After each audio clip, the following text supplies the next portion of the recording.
Sebuah buku berjudul Paradise Under Your Feet, persembahan Lajnah Imailah United States.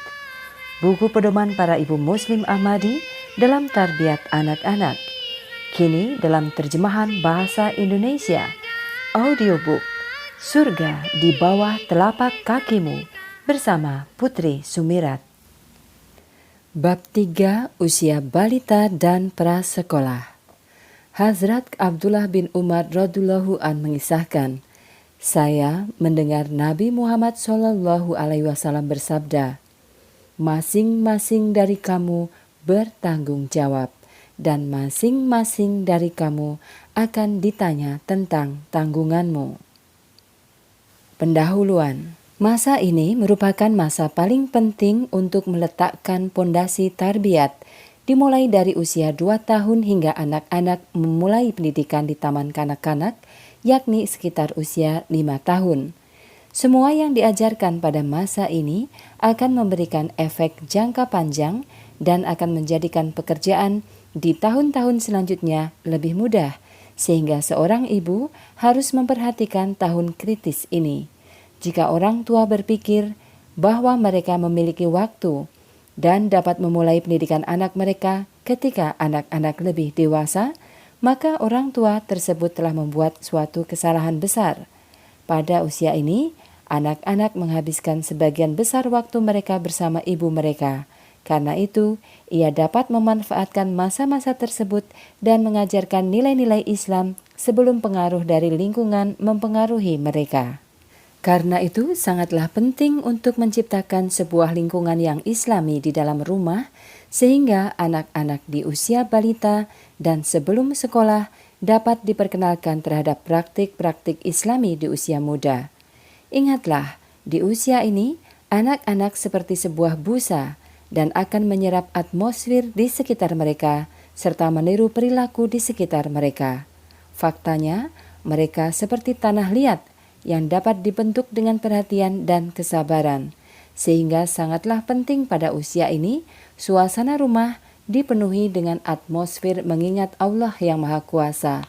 Pembentukan atmosfer tersebut secara indah dijelaskan oleh Hadrat Khalifatul Masih IV rahmatullah alaih. Jika kamu dapat menanamkan kecintaan terhadap Tuhan dalam hati mereka pada usia muda, maka hal tersebut adalah karunia terbesar yang kamu berikan untuk anak-anakmu. Dan untuk menciptakan kecintaan tersebut, kamu perlu berbicara mengenai Tuhan. Dan ketika berbicara mengenai Tuhan, jika inti jiwamu tidak tersentuh, matamu tidak meneteskan air mata, dan hatimu tidak meleleh, maka untuk itu, jika kamu berpikir bahwa anak-anakmu akan terkesan dengan hal tersebut, adalah salah. Tidak ada kebenaran di dalamnya. Anak-anak dari ibu yang setiap kali hatinya meleleh dan air matanya mengalir setiap kali menyebutkan Tuhan, akan mencintai Tuhannya dengan sungguh-sungguh. Ekspresi wajah mereka akan berubah. Anak-anak akan berpikir apa yang terjadi terhadap ibu mereka, apa yang menyebabkan kesedihan ibunya, dan emosi apa yang telah menangkapnya. Hal ini adalah kesan yang membawa moral dan perubahan yang mulia di dalam hati seorang anak. Hal ini adalah esensi dan revolusi kehidupan. Untuk bisa menjadi ibu yang demikian, seperti yang telah saya sampaikan, Anda harus mencari wujud keindahan Tuhan seiring dengan memohon bantuannya, agar Ia dapat menampakkan keindahan wujudnya dalam dirimu dan dapat memenuhi hatimu dengan kecintaan, di mana dirimu bisa meleleh dan membentuk wujud baru. Petunjuk Islami. Cinta kepada Allah Subhanahu wa taala dan Rasulullah sallallahu alaihi wasallam. Anak-anak di usia dini belajar melalui pengulangan yang sering dilakukan. Seorang ibu akan secara alami dan tidak sadar mengulangi kata-kata untuk menghibur atau menenangkan anak mereka. Ketika ia menginginkan anaknya untuk memperhatikan sesuatu, maka ia akan menyampaikan hal tersebut lagi dan lagi. Kecintaan terhadap Allah Ta'ala juga dapat diajarkan dengan cara yang sama. Anak yang mendengar nama Allah disebut berulang-ulang dan sering mendengar ibunya memuji dan bersyukur kepada Allah Ta'ala akan memiliki keakraban terhadap Allah yang Maha Kuasa dalam pikirannya. Anak-anak menyukai cerita dan masa-masa ini adalah masa yang tepat untuk menceritakan kepada mereka kisah-kisah tentang kebesaran Allah SWT dan ciptaannya. Kegiatan apapun dapat dijadikan sebagai sumber untuk mengagungkan kebesaran Allah SWT. Waktu makan dapat dijadikan kesempatan untuk menjelaskan sifat Allah SWT, yaitu sifat rahmaniyat atau maha kasih dan menunjukkan rasa syukur. Berjalan di taman atau kegiatan outdoor luar ruangan lainnya dapat mengajarkan anak-anak untuk menghargai keindahan dari ciptaan Tuhan. Ketika anak-anak meminta dibelikan mainan atau benda lainnya, dapat dijadikan kesempatan untuk mengajarkan mereka agar dapat meminta segala sesuatu kepada Allah Ta'ala. Lalu, ketika mereka mendapatkannya, ajarkan mereka untuk bersyukur kepada Allah Ta'ala. Pada masa ini, anak-anak dapat juga diperkenalkan kepada sosok Nabi Muhammad SAW dengan mengisahkan kepada mereka mengenai kehidupan Nabi Muhammad dan bagaimana kita harus mengikutinya sebagai contoh. Anak-anak dapat didorong untuk melakukan sebuah aksi kecil seperti yang dilakukan Nabi Muhammad SAW, seperti mengucapkan bismillah sebelum mereka memulai kegiatan apapun, menggunakan tangan kanan untuk makan, dan kegiatan kecil lainnya. Sholat dan Kitab Suci Al-Quran. Melaksanakan sholat berjamaah di rumah sangatlah penting untuk menciptakan kepedulian terhadap pentingnya sholat kepada anak-anak meskipun mereka masih balita. Ketika orang tua dan keluarga melakukan sholat berjamaah secara rutin, anak-anak belajar bahwa sholat adalah bagian penting dalam kehidupan berkeluarga dan anak-anak akan semakin banyak berjalan dan melakukan sujud dengan senang hati dan dengan cara mereka sendiri. Mereka akan meminta peci dan mukena mereka sendiri dan akan memasang sajadah mereka sendiri. Pada usia ini, ibu dapat mendorong anak-anak untuk duduk dengan tenang pada saat keluarga lainnya melaksanakan sholat dan mengajarkan mereka etika sederhana dalam sholat seperti tidak membuat kebisingan atau tidak berjalan atau bermain di depan orang yang sedang sholat. Memegang anak saat sedang sholat agar sholat yang lainnya tidak terganggu, mengajarkan pentingnya sholat. Begitu juga orang tua yang membaca Al-Quran setiap pagi secara rutin dan khususnya seorang ibu akan menciptakan keakraban dengan kitab suci Al-Quran dan inilah yang merupakan aspek penting dalam mendidik anak-anak. Anak-anak akan merasakan bahwa Al-Quran adalah kitab yang penting dan akan menikmati irama pembacaan Al-Quran. Kapanpun anak-anak siap, biasanya di usia 3 hingga 4 tahun, mereka dapat dikenalkan kepada huruf-huruf Arab, baik melalui kaidah hiasan Al-Quran atau Arab primer, atau melalui berbagai permainan huruf Arab yang tersedia.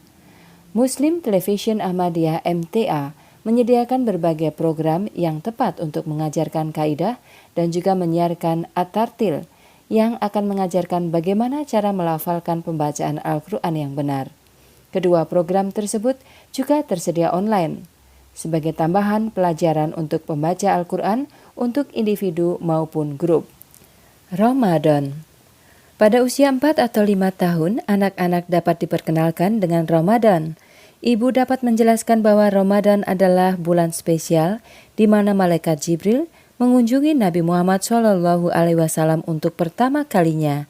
Dan bulan ini adalah waktu yang spesial untuk bersyukur kepada Allah Ta'ala dan juga mempelajari beberapa doa pendek.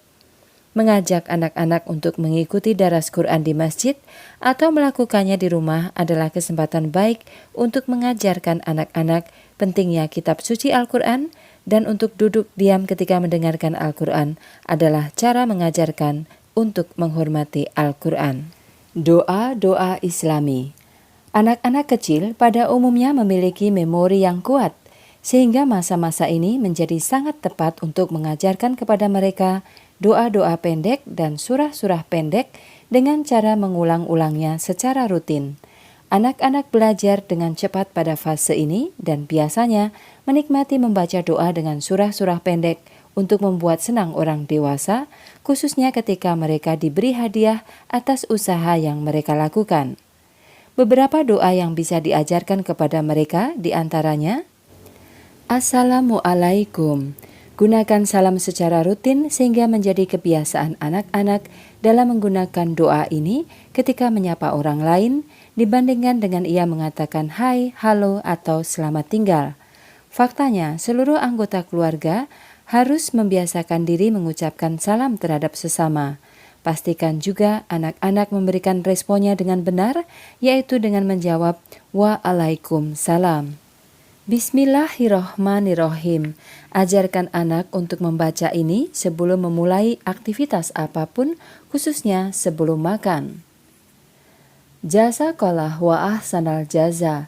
Ingatkan anak-anak untuk mengucapkan jazakallah ketika menerima pertolongan apapun untuk membangun perilaku yang baik. Alhamdulillah. Ajarkan anak untuk mengucapkan alhamdulillah ketika sesuatu yang baik terjadi. Juga bacakan untuk mereka alhamdulillah ketika mereka bersin. Astagfirullah dapat diucapkan ketika mereka membuat suatu kesalahan. Banyak anak balita memiliki kemampuan untuk mengingat dengan mudah doa dan surat-surat pendek, namun demikian setiap anak berbeda, dan hal ini menjadi kebijakan sang ibu untuk dapat mengajarkan kepada anak sesuai dengan kemampuannya. Kecintaan terhadap Hazrat Khalifatul Masih Ayyadahullahu Ta'ala binasrihil aziz.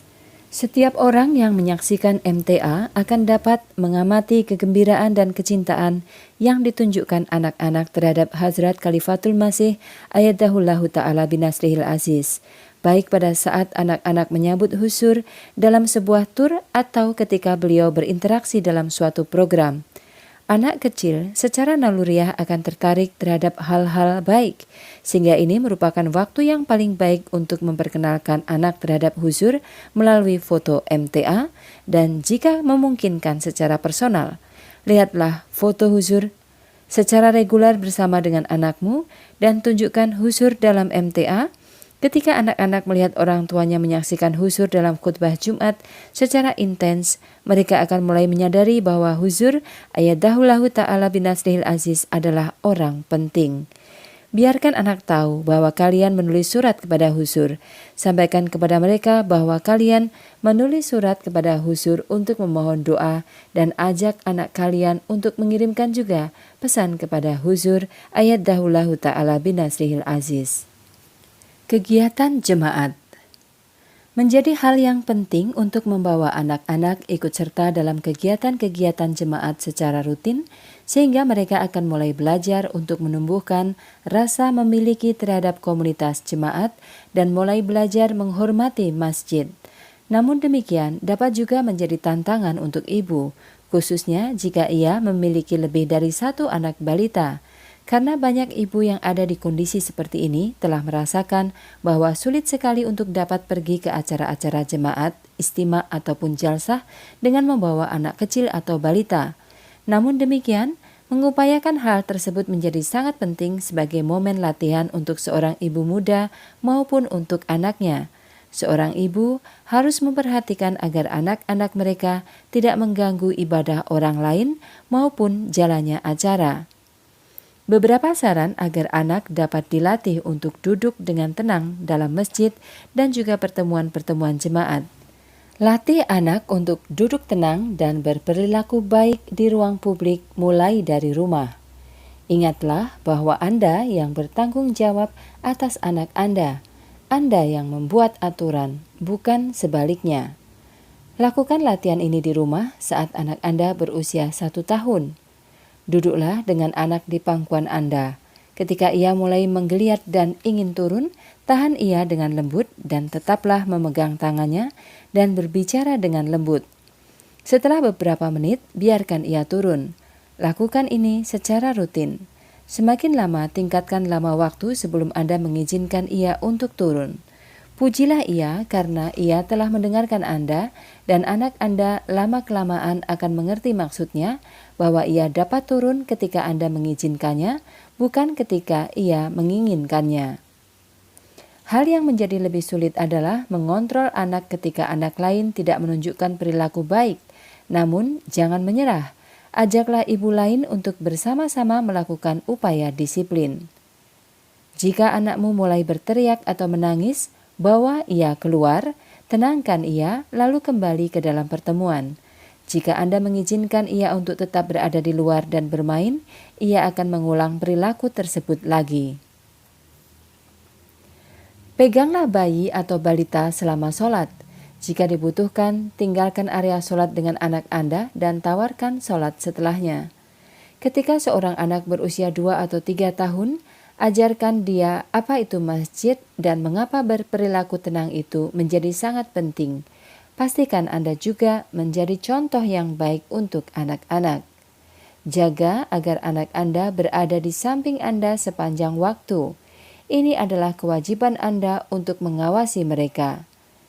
Ketika Anda dalam perjalanan ke masjid atau untuk sebuah rapat, ingatkan anak Anda mengenai bagaimana Anda menginginkan mereka untuk berperilaku dan apa konsekuensi untuk perilaku baik dan perilaku buruk. Lakukan dan selalu berikan hadiah atau penghargaan atas perilaku baik yang mereka lakukan sesampainya Anda di rumah setelah pertemuan. Sebuah tas diam akan sangat membantu. Bawalah sebuah tas berisi buku mewarnai, krayon atau buku kecil untuk membuat anak-anak sibuk, namun tanpa musik dan keributan. Kemudian, bukan merupakan ide yang baik untuk memberikan telepon genggam Anda untuk dimainkan oleh anak, karena hal tersebut dapat membuat ketagihan. Tunda penggunaan gadget, HP, tablet, dan lain-lain tersebut sebisa mungkin. Kehidupan sehari-hari, mengelola atmosfer yang stabil di rumah. Mulai dari usia 2 hingga 5 tahun, anak-anak mengalami perkembangan luar biasa dalam pertumbuhannya. Kemampuan motorik mereka meningkat, tingkat energi mereka melesat jauh, dan perilaku mereka berubah dari keimutan yang menggemaskan menjadi tantrum dengan penuh teriakan dalam hitungan menit. Tidak heran jika terkadang ibu dari balita atau anak usia sebelum sekolah terkadang merasa kewalahan dan lelah dalam menjaga keseimbangan harmoni di dalam rumah. Namun demikian, menjadi sangat penting untuk diingat bahwa ini hanyalah sebuah tahapan dan nikmatilah tahapan keunikan dari tahapan ini. Anak-anak membutuhkan struktur, rutinitas, dan kestabilan. Dan orang-orang yang paling baik yang dapat mengajarkan hal tersebut adalah seorang ibu. Karena itu, jika memungkinkan, seorang ibu harus mencoba dan berada di rumah selama anak mereka berada pada tahapan penting ini dalam masa pertumbuhan mereka. Sikap baik dan perilaku baik. Nabi Muhammad SAW menekankan pentingnya bersikap baik dan menasihatkan agar anak-anak harus diajarkan mengenai hal ini sejak kecil. Dijelaskan bahwa Nabi Muhammad SAW memberikan nasihat kepada Hazrat Imam Hasan radhiyallahu an cucunya. Ketika ia sedang makan, Nabi Muhammad SAW bersabda kepadanya, "Makanlah dengan menggunakan tangan kananmu, dan makanlah apa yang ada di hadapanmu." Hazrat Imam Hasan radhiyallahu an pada saat itu baru berusia 2 tahun. Karenanya, anak-anak harus diajarkan untuk menggunakan tangan kanan mereka untuk makan dan menerima apapun yang diberikan kepada mereka. Hal demikian mungkin akan sulit bagi anak-anak yang kidal, namun demikian mereka dapat diingatkan dengan lembut mengapa mereka perlu melakukannya. Amarah yang meledak-ledak atau tantrum dapat menjadi masalah pada usia ini. Tantrum biasanya terjadi akibat frustrasi dengan apa yang terjadi pada momen tertentu dan pada umumnya terjadi ketika anak-anak haus, lapar, atau lelah. Jika seorang ibu menyadari bahwa seorang anak menjadi frustasi atau meminta hal-hal yang tidak dapat dikabulkan, ia dapat mencoba dan mengalihkan perhatian anak tersebut dari sumber masalah dan mengajak ia melakukan aktivitas lain. Ibu juga dapat menghindari tantrum dengan tidak membiarkan anak-anak terlalu terangsang dengan sumber penyebabnya. Misalnya, jika anak Anda meminta mainan atau jajan saat Anda sedang berbelanja, usahakan untuk menghindari area yang dapat merangsang keinginan tersebut. Jika perilaku tantrum diganjar dengan apa yang diinginkan anak, atau anak dibiarkan untuk melanggar aturan dengan tantrum, maka tantrum akan cenderung berlanjut dan menjadi kebiasaan. Perilaku baik dapat didorong dengan memberikan pelukan dan pujian kepada anak atas kepatuhannya mengikuti arahan. Nasihat terkait dengan perilaku anak ini diberikan oleh Hadrat Khalifatul Masih II radhiyallahu an dalam Jalan Para Pencari. Berkata baik dan manis terhadap anak, Nabi Muhammad SAW bersabda, "Jangan berkata buruk atau mengutuk kepada anak." Malaikat akan menambahkan, "Biarlah seperti itu, dan mereka akan menjadi seperti itu." Secara kebetulan, hal ini pun berarti bahwa malaikat bertanggung jawab atas konsekuensi sebuah aksi. Ketika kamu berkata kepada seorang anak sesuatu hal yang buruk, maka hal itu akan menjadi sebuah gambaran imajiner di mana ia menggambarkan dirinya sendiri menjadi buruk dan pada kenyataannya menjadi buruk. Karena itu, jangan memperlakukan anak dengan buruk. Puji ia dan ajarkan menjadi baik. Seorang anak tidak dapat dibiarkan menjadi keras kepala. Jika ia tetap menjadi seorang yang keras kepala, perhatiannya perlu dialihkan kepada hal-hal yang lain. Sapa anak dengan sopan dan santun. Bagi anak, hal tersebut adalah mimik yang baik. Jika Anda berbicara dengannya secara kasar, maka sebaliknya ia akan memberikan pujian. Orang tua harus memilih anak-anak yang berperilaku baik sebagai teman bagi anak mereka. Seiring dengan pertumbuhannya, anak harus diajarkan untuk melakukan tugas-tugas kecil dengan dalih bermain peran. Seorang anak harus diberi kesempatan membangun kepercayaan diri sebagai suatu kebiasaan. Sebagai contoh, jika ia menginginkan suatu benda yang baru saja dilihatnya, ia harus diberi pengertian bahwa ia akan mendapatkannya pada waktu tertentu. Anak sebaiknya tidak diberikan cerita-cerita horor, di mana hal ini akan menjadikannya sebagai seorang penakut. Jika anak menunjukkan sikap penakut, ia harus diberikan kisah-kisah yang mendorong keberaniannya dan buatlah agar ia bermain dengan anak yang pemberani. Seorang anak sebaiknya tidak terlalu dimanjakan. Terlalu sering mengelus dan membelai dapat mengarah kepada hal yang buruk. Seorang anak harus diberikan tanggung jawab atas tugas tertentu sesuai dengan usia mereka. Hal tersebut akan membentuk rasa tanggung jawab di dalam diri anak. Rasa hormat harus diajarkan di usia muda dan merupakan bagian penting dari tarbiyat. Hal sederhana seperti mengucapkan tolong dan terima kasih dan kebiasaan yang baik harus diajarkan dan dilatih.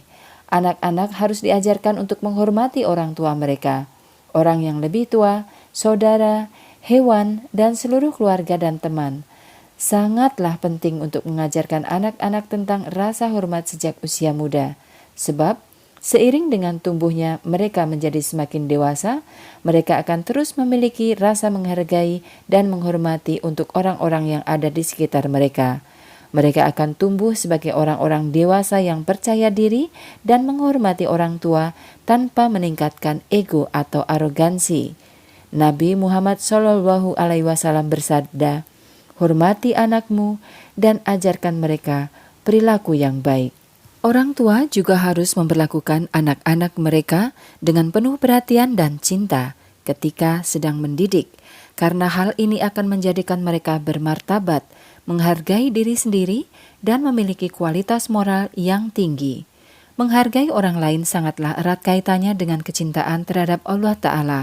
Contohnya, anak harus diajarkan, misalnya meskipun mereka tidak mau meminjamkan mainan mereka, meminta maaf kepada seseorang, atau menebus kesalahan, mereka harus mengerti bahwa kecintaan untuk dan dari Allah Ta'ala adalah tujuan yang utama. Berbagi atau meminta maaf membuatmu menjadi seseorang yang lebih besar di mata Allah Ta'ala dan akan membantu kita untuk mencapai kecintaan dan karunia darinya.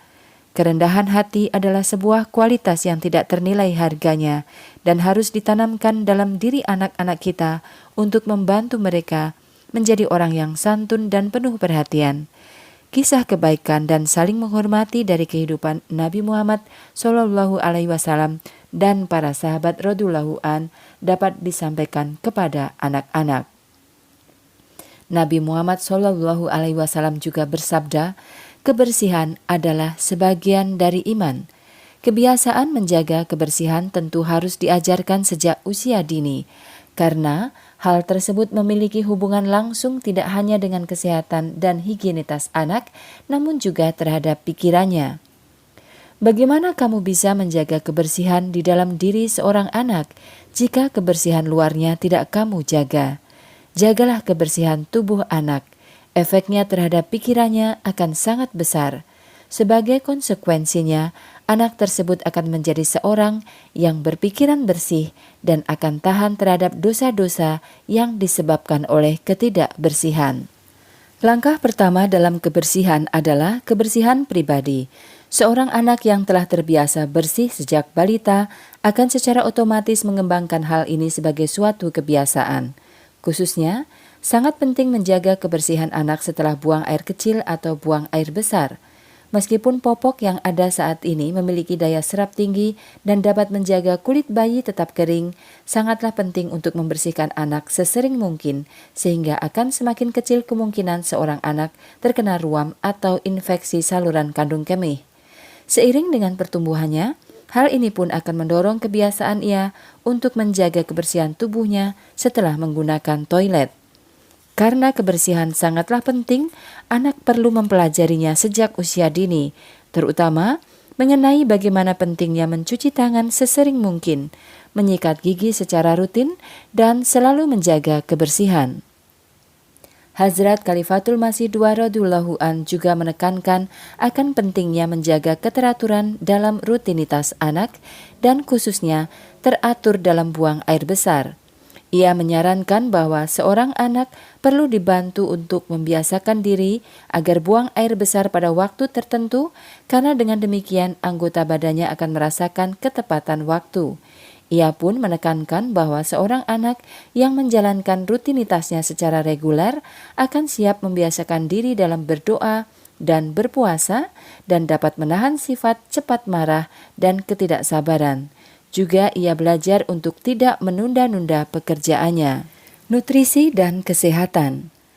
Nutrisi untuk balita dapat menjadi tantangan tersendiri bagi seorang ibu, karena kebutuhan makanan balita sangatlah berbeda dengan bayi. Asupan susu biasanya berkurang dan mulai digantikan dengan asupan nutrisi dari makanan. Selanjutnya, biasanya balita juga menjadi rewel dalam hal makanan. Meskipun hal ini dapat membuat seorang ibu menjadi sangat frustasi, namun perlu diingat bahwa hal ini merupakan suatu fase dalam perkembangan seorang balita.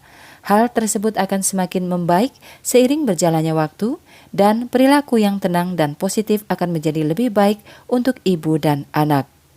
Hazrat Khalifatul Masih II radhiyallahu an memberikan petunjuk dalam hal memberikan makan bagi anak dalam Jalan Para Pencari. Seorang anak harus diberi makan pada jam tertentu yang telah ditentukan. Hal ini akan membentuk kebiasaan mengendalikan diri dan melindungi diri dari godaan setan. Kurangnya pengendalian diri akan membuka kesempatan untuk setan seperti mencuri. Anak tersebut tidak belajar untuk menahan godaan. Kesalahan terletak pada ibunya yang memberikan makan si anak kapanpun ia menangis. Kebiasaan makan pada jam-jam yang rutin lebih jauh lagi akan mendorong pada kebiasaan berikut. Tepat waktu, pengendalian diri, kesehatan yang baik, bekerja sama, anak tersebut tidak akan egois dan memikirkan diri sendiri karena mereka belajar untuk makan bersama orang lain. Kesederhanaan, anak tersebut akan terhindar dari kebiasaan membuang-buang makanan dan pemborosan. Hal ini akan mendorong kekuatan dalam diri anak untuk dapat menahan godaan. Seorang anak harus diberikan makanan yang bervariasi. Makanannya harus terdiri dari daging, sayur, dan buah. Kebiasaan diet dapat mempengaruhi moral, dan variasi makanan sangatlah penting untuk variasi moral. Variasi tersebut harus lebih banyak berisi sayuran daripada daging, karena daging memicu atau merangsang stimulus, dan pada masa kanak-kanak harus diusahakan sesedikit mungkin rangsangan. Selain nutrisi yang baik, penting juga untuk memperhatikan kesehatan anak. Balita dapat dengan mudah terkena kuman dari permainan bersama dengan anak-anak lain, sehingga menjaga kebersihan lingkungan rumah dan mencuci tangan adalah hal yang penting. Panduan untuk pemeriksaan rutin dan imunisasi juga harus diikuti, terutama jika anak sudah ikut bergabung dengan taman kanak-kanak atau pendidikan sebelum sekolah. Mengenai kesopanan, kesopanan dimulai dari usia yang sangat muda. Anak-anak kecil secara alami sudah memiliki rasa kesopanan dan hal ini sangat penting untuk dipupuk dan tidak dihilangkan. Balita atau anak-anak prasekolah tidak boleh dibiarkan telanjang terlalu lama. Jika ibu-ibu memakaikan pakaian yang sederhana pada anak-anak di usia ini, mereka akan menjadi terbiasa mengenakan pakaian yang menutupi lengan dan kaki mereka. Hadrat Khalifatul Masih 5 ayat Dahullahu Ta'ala binasrihil aziz telah menyarankan bahwa setelah usia 3 hingga 4 tahun, anak perempuan seharusnya tidak mengenakan pakaian tanpa lengan dan harus mengenakan celana atau legging. Anak laki-laki juga harus berpakaian dengan tepat. Dorongan dan dukungan positif. Dorongan dan pujian sangatlah penting bagi anak-anak pada usia berapapun dan membantu membentuk perilaku yang baik. Namun mendidik harus diperhatikan untuk tidak memuji atau memanjakan anak-anak secara berlebihan. Dalam masyarakat saat ini, memuji setiap kegiatan tanpa menghiraukan upaya atau hasil telah menjadi hal yang biasa. Hasilnya beberapa anak mulai mengharapkan pengakuan konstan dan menjadi putus asa ketika mereka tidak mendapatkannya. TV dan video games. Pada zaman teknologi seperti ini, sangat mudah untuk membiarkan teknologi mengambil alih hidup kita. Studi awal menunjukkan bahwa televisi dan permainan pada komputer mengubah perkembangan otak. Mereka mempersingkat rentang perhatian dan meningkatkan agresi, setidaknya untuk sementara, dan mungkin secara permanen. Semakin muda usia anak, semakin besar risikonya. Oleh karena itu, ibu harus sangat berhati-hati dalam memantau jumlah waktu yang dihabiskan balita atau anak prasekolah dalam melihat layar gawai, apakah itu televisi ataupun perangkat genggam atau HP. Televisi tidak boleh digunakan sebagai babysitter.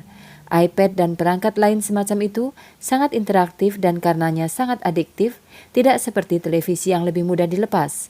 Kita harus menetapkan batas waktu memblokir saluran dan menyiapkan filter untuk konten yang sesuai. Juga sangat penting untuk duduk bersama anak-anak saat mereka menonton kartun sehingga konten dapat dipantau atau dijelaskan kepada anak. Tidak ada yang dapat menggantikan interaksi yang dapat diberikan oleh orang tua. Disiplin. Terkadang anak-anak dapat benar-benar menguji kesabaran seorang ibu dan anak-anak yang masih sangat kecil. Cara terbaik untuk mendisiplinkan anak-anak adalah berbicara dengan mereka dengan tegas tetapi penuh cinta dan selalu konsisten untuk menegur mereka atas perilaku mereka.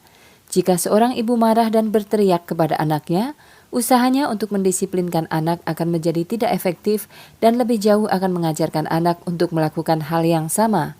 Hazrat Khalifatul Masih 2 radhiyallahu an berkata, ajari seorang anak dengan sopan dan santun, karena seorang anak adalah seorang peniru yang hebat.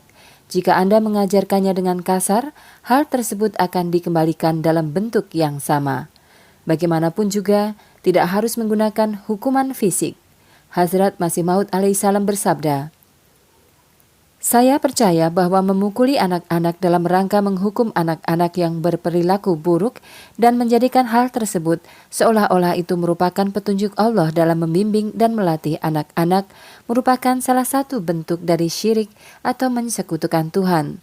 Ketika seseorang yang sedang dalam kondisi marah terprovokasi dan menghukum seorang anak, dia berperan sebagai seorang musuh untuk menunjukkan kemarahannya, sehingga menjatuhkan hukuman jauh lebih berat dari kesalahan yang telah dilakukan. Seorang individu yang menghargai dirinya sendiri dan dapat mengendalikan dirinya dan juga sabar dan memiliki martabat, memiliki hak untuk mengoreksi seorang anak sampai batas tertentu sesuai dengan tuntutan situasi dan kondisi, atau berusaha membimbing anak tersebut. Tapi orang yang marah dan berkepala dingin, yang mudah terprovokasi, tidak cocok untuk menjadi penjaga anak-anak. Saya berharap daripada menghukum anak-anak, orang tua sebaiknya memohon bantuan melalui doa dan harus membiasakannya dengan sungguh-sungguh untuk anak-anak mereka. karena permohonan orang tua atas nama anak-anak mereka mendapatkan pengabulan khusus. Hari libur. Ada banyak hari libur dan perayaan yang dirayakan di Amerika Serikat. Beberapa adalah hari libur nasional dan beberapa memiliki basis keagamaan, sehingga penting untuk membedakan antara liburan yang dapat dirayakan oleh seorang Muslim dan yang seharusnya tidak dirayakan. Alasan mengapa kita merayakan sebagian dan tidak yang lain harus dijelaskan kepada anak-anak sejak dini. Beberapa jelas tidak Islami, seperti Natal dan Paskah, dan juga hari libur yang lain yang tidak dirayakan karena bukan merupakan bagian dari sunnah Nabi Shallallahu Alaihi Wasallam. Ini termasuk ulang tahun, siraman bayi dan pengantin yang juga dilarang karena hal tersebut dapat menjadi sumber bid'ah, yaitu perbuatan yang dilakukan tanpa ada contoh dari Rasulullah Shallallahu Alaihi Wasallam yang telah dilarang oleh Hadrat Masih Maud alaihissalam. Islam memiliki dua perayaan penting, yaitu Idul Fitri dan Idul Adha. Masing-masing adalah hari istimewa bagi umat Islam dan anak-anak harus diajarkan alasan mengapa mereka merayakannya. Meskipun mereka umumnya tidak diakui sebagai hari libur di negara ini di Amerika Serikat, Muslim mengambil cuti dan merayakan hari itu dengan menghadiri sholat Idul Fitri di masjid dan bertukar hadiah, serta menikmati waktu berkumpul bersama teman-teman dan keluarga.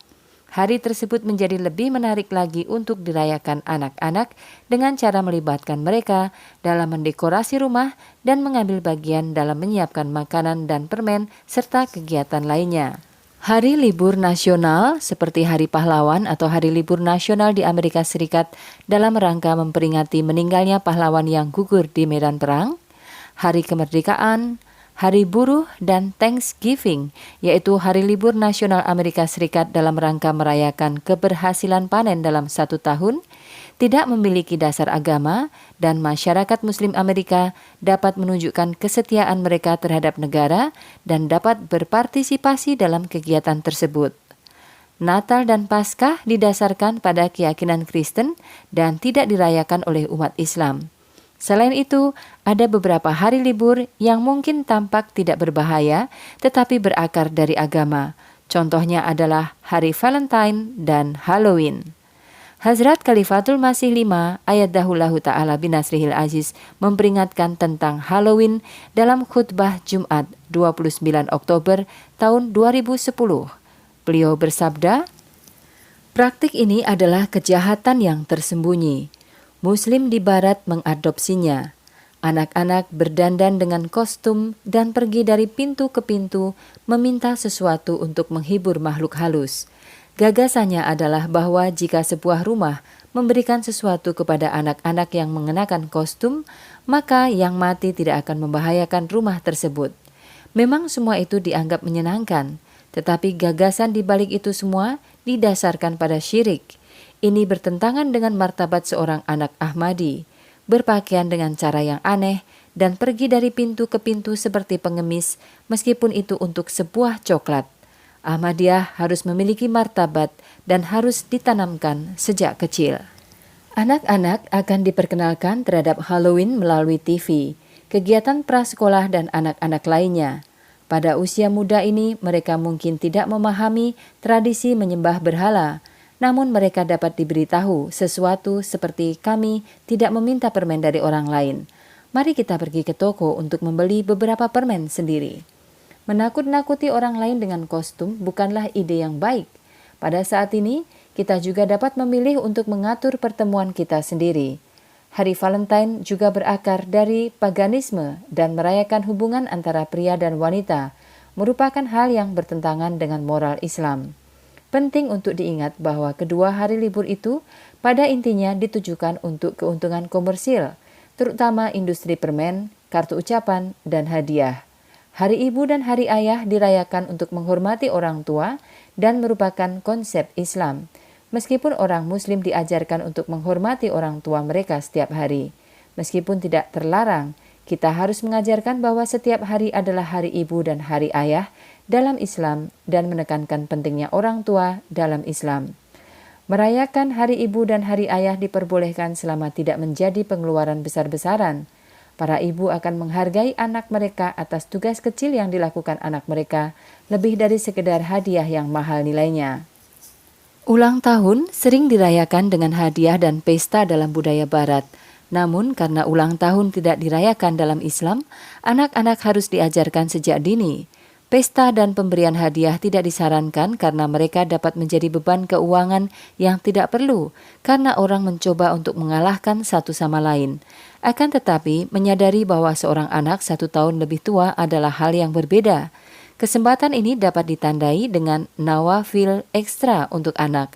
Bersyukur kepada Allah Ta'ala untuk semua berkat tahun yang berlalu dan dengan doa untuk tahun selanjutnya.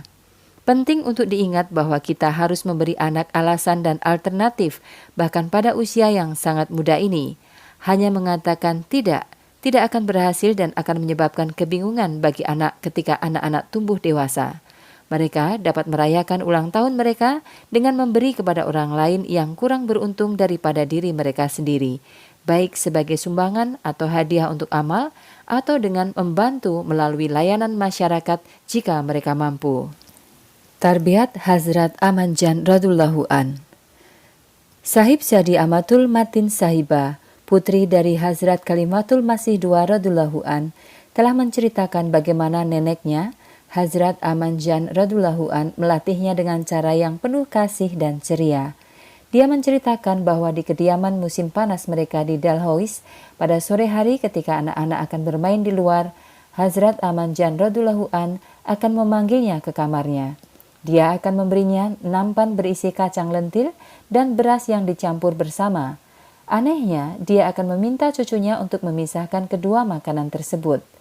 Aumatul Matin Sahibah ingat melakukan latihan dengan cepat. Namun, Hazrat Amanjan radhiyallahu an akan kembali mencampur biji-bijian tersebut dan akan meminta Amatul Matin Sahibah, cucu perempuannya, untuk mengulang 3 atau 4 kali. Dia kemudian akan membiarkan cucunya untuk bermain lagi. Dengan cara ini, Hazrat Amanjan radhiyallahu an secara halus mengembangkan banyak kualitas baik. Pertama, ia mengembangkan kebiasaan ketaatan dalam diri cucunya. Kedua, dia meningkatkan level konsentrasi dan kesabaran cucunya. Dan ketiga, dia mendorong kebiasaan melakukan pekerjaan rumah tangga.